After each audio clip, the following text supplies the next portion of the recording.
Degwagen. Fall. Chapter 5. Fishtail's Pipe.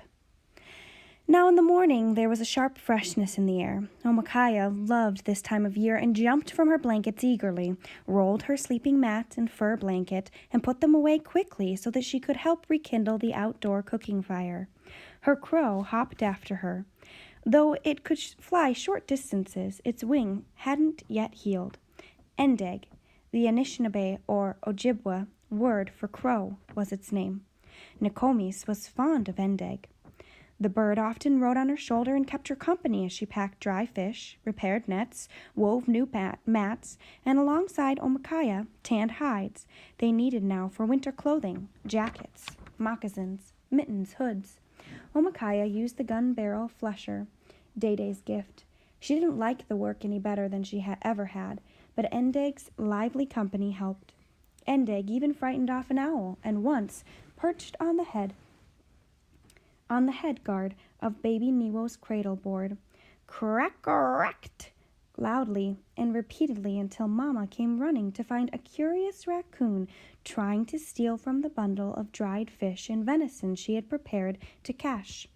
Endeg quickly became everybody's favorite, but the crow slept only near Omakaya.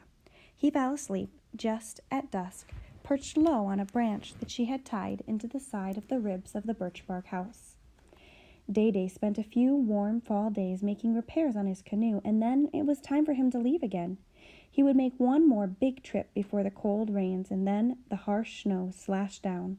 Once he stopped gathering and selling the furs of other Anishinaabe, he would go out on his own trap line. For the rest of the late fall and winter he would be home and gone, and each time he returned, Omakaya thought with a sinking stomach. He would be hauling back skins for her to work on. One afternoon, his friends and partners came to visit and make their plans. Albert Lapoutre and Fishtail came walking through the woods. When Angeline and Omakaya saw the men coming, they decided to hide and quickly dived into a heavy stand of bush. Peeking between weedy stalks, they had a good view. Albert was round as a kettle, and his big teeth stuck out pleasantly when he grinned. He fancied himself quite a medicine man and wore at his throat a circle of bear claws. Next to him walked the tall and handsome Fishtail.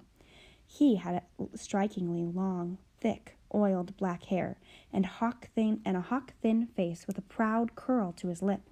He carried his pipe in the cradle of his left arm, close to his heart.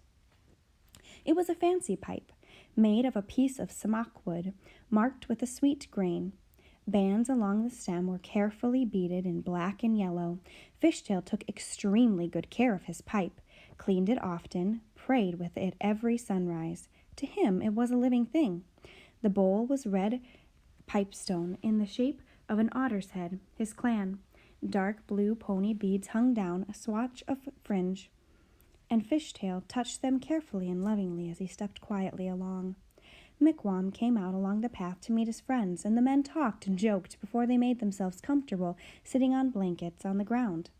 Omakaya saw her father open his leather pouch of sweet kinnikinnick and asema, or tobacco. Fishtail lit the pipe, and the fragrance of burning red willow tobacco hung peacefully in the air. Each man, as he drew in the smoke, wore a look of concentrated and peaceful attention. The pipe passed around the circle twice before any of the men said a word. What they said made Omakaya and Angeline creep closer, listen more carefully. Hid in the grass and underbrush, they breathed quietly and opened their ears to catch the lower tones of the men's voices. "Kumukmen," said Fishtail, in a growling tone of indignation. The word meant big knife, and it was used to describe the non-Indian or white people who were traveling in larger numbers than ever to Ojibwa land and settling down their cabins, forts, barns, gardens, pastures, fences, fur trading posts, churches, and mission schools. The Point was becoming more Chimikumen every day, and there was talk of sending the Anishinaabe to the west. "They say we must leave the island," Fishtail went on. No one commented. Curled against itching nettle leaves, Omakaya eased her hand to her leg to scratch. She scratched silently and kept listening. "That's right," her father said at last. contempt in his voice. "That's what they say. That's what they are saying, the useless ones." Albert Lepoutre drew on the pipe and frowned, tamping and adjusting the tobacco burning in the bowl. He drew deep and puffed hard. He was part French, like Dede, but browner than Fishtail. His eyes were greenish-brown. His round, cheerful face beamed. He sighed, and with a far-away look said that he had a vision. Fishtail and Dede looked blankly and patiently at him when he said this, for Lepoutre was known for recounting visions and dreams that had very little meaning, though they seemed to affect him hugely. Now, looking down sternly, gathering his thoughts, suddenly he blurted out, "I dreamed I had lice." In the brush, Angeline and Omicaya clapped hands over their mouths to stifle their glee. Dede and Fishtail managed to keep their straight faces, but Omicaya was sure she saw the corner of Dede's mouth twitch. Albert Lepoutre sighed. "The meaning is unclear," he muttered. "Let us find the meaning," said Dede. His voice was serious, but the girls both knew that he was having fun with Lepoutre. "Was anything else happening in your dream?" Lepoutre frowned as though overcome with the weight of his vision. "Yes," he said, "we were planning a dance gathering." "Ah," said Father, "the meaning now becomes clear. This was a deep dream indeed." "What?" Lepoutre was breathless. "From now on, when you dance," Father said, without allowing a trace of a smile, "you will dance hard enough to shed your lice." "Yes?" Lepoutre's voice was suspicious, but neither Dede nor Fishtail let on by any sign the father's interpretation was a joke. "Perhaps," said Lepoutre, "I should tell you my own thoughts." And then, to Angeline and Omicaya's surprise and dismay, he told the other men that he was thinking of taking his family, all 10 of his children, his uncles and grandmas and grandpas, to a western post where he had heard government payments were made. Omicaya nudged Angeline. Those children were their friends. To think that they might have to leave. Omicaya nearly cried out, but Angeline poked her to be quiet. All of the Ojibwe would be safe on their own land farther west, Albert was saying. No one would bother them. Yes, there were hazards on the way. Dakota war parties, hunger, the threat of winter's dire weather. He'd rather not go. Still, said jolly Albert, he had moved before when the waves of the white people lapped his feet. West. Always west, said Dede, agreeing slowly. I hear the Chimookamen axe ring in the woods, chopping a tree. We should be gone before the tree falls. We have to stop somewhere, some day. Fishtail drew thoughtfully on the pipe of the fragrant smoke clouded his face. West is where the spirits of the dead walk.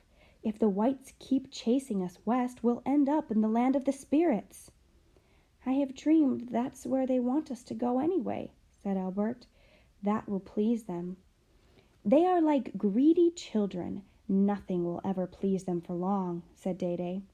Although his grandfather had been French, he was raised and considered himself Ojibwa, and kept the rules of his mother's Dotem, or clan, the Catfish clan, the Awasaway.